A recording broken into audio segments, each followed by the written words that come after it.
As a One Piece fan, I have to say, bro, we've been eating good this week. We got a banger chapter, we got a banger episode with a new opening, and of course, we got one of the best anime live action adaptations to date. I genuinely enjoyed Netflix's live action version of One Piece. It still blows my mind that we actually got a real life One Piece that is watchable. Unlike many people though, I wouldn't recommend this to people who want to get into One Piece for the first time. If they seriously don't like anime and manga, then I guess it's fine to start with the live action, but I do have some major complaints. But before I start complaining, let's get this straight. This show is definitely a success. It is a well done project. Although there were some huge changes to the plot, most of them affected the narrative in a positive way. However, do I think it broke the curse of anime live actions? To some degree, yeah. Do I think the live action adaptations of anime are going to level up and actually turn into shows that are not cosplayed, fan-made versions of their source material? Not really. If something like Berserk or Hunter x Hunter live action ever gets announced, I am watching that shit. I'm still going to have my worries and expect the worst case scenario. So, quote unquote, the curse will still be there.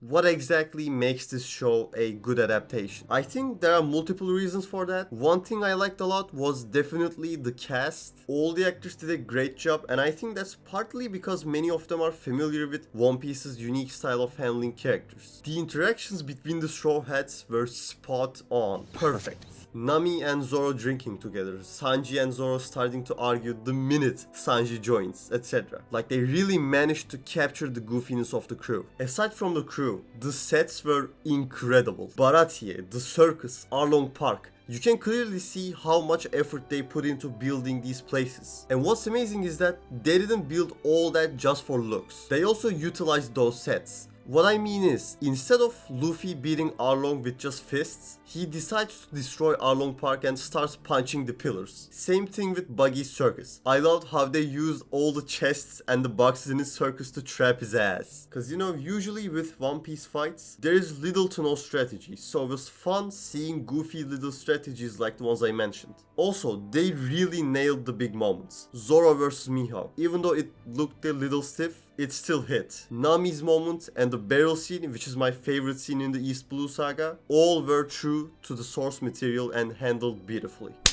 Okay, that's enough praise. I'm done complimenting the show. The things I'll say for the rest of the video might be very controversial. But that's okay, since in our modern society, everyone can have their own opinion and enjoy different things and be friends and get on. Nah. What I'm about to say is 100% facts, and if you disagree, then watch this video over and over again till you agree with every single word I say. Seriously though, I need those watch hours. So let's get to why I wouldn't recommend this show to someone who wants to get into One Piece. The reason is pretty simple. It just doesn't have that indescribable feeling One Piece has. Don't click off the video, hear me out for a second. As we all know, the East Blue Saga has this overarching theme of dreams. In our core, we all have a dream. It doesn't matter if it's something as big as becoming the Pirate King or the #1 striker in the world. And it doesn't matter if it's something like protecting your loved ones or living a peaceful life. There is no such thing as a person without desire. But some people have places they can't leave. Some only need a little push of confidence, and some are in even more complicated situations, therefore they end up never pursuing their dreams. That is where Luffy comes in. He doesn't let anything or anyone get in the way of his goal. Luffy believes that everyone should be free to follow their dreams, so he helps them. He makes sure Sanji can leave without any worries. He trusts Usopp and believes in him. He sets Nami free and so on. The crucial thing here is that Luffy did all those things not because of who they were, but simply because of his beliefs.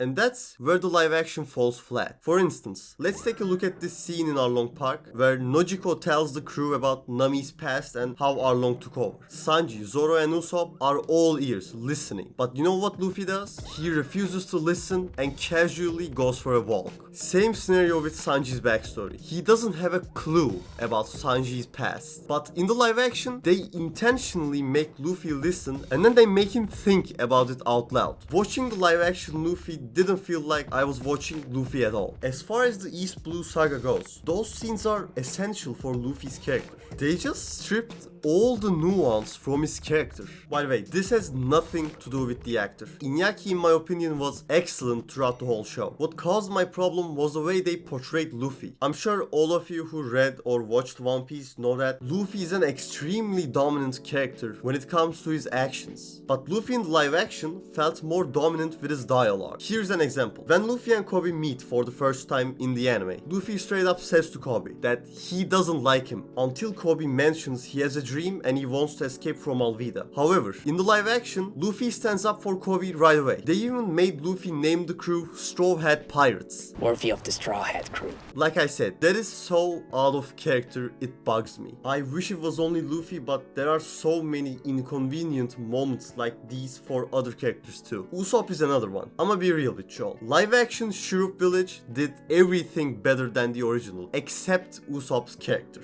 Throughout the whole arc, Usopp literally did nothing. Yeah, we learned that he's a coward and a liar, and so his backstory. But unlike the anime or the manga, where he steps up and proves that he can be brave and protect his loved ones, he only does this.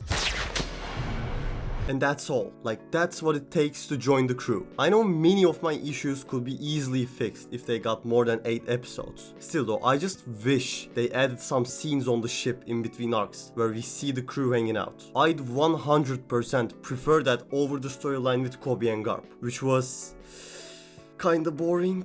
Yeah, just erasing that whole Navy story and replacing it with more crew-focused scenes would make the show infinitely better. So yeah, overall, I like the One Piece live action. It's easily one of the best, probably the best anime live action adaptation I've seen. I don't know, Gintama live action was also fire. Even though it could have been so much better, I still think this was worth it at the end of the day. If an adaptation can get someone interested in the source material, that's an instant dub in my eyes. Lastly, I know the show is its own thing, and it's okay for it to change things around. Like I said, many of the changes they did landed very well, but some of them missed so hard that I can't ignore them. And that's exactly why I wouldn't recommend anyone to start with the live action instead of the manga. Okay, all said and done. So anyone wondering how they're gonna make a live action Chopper?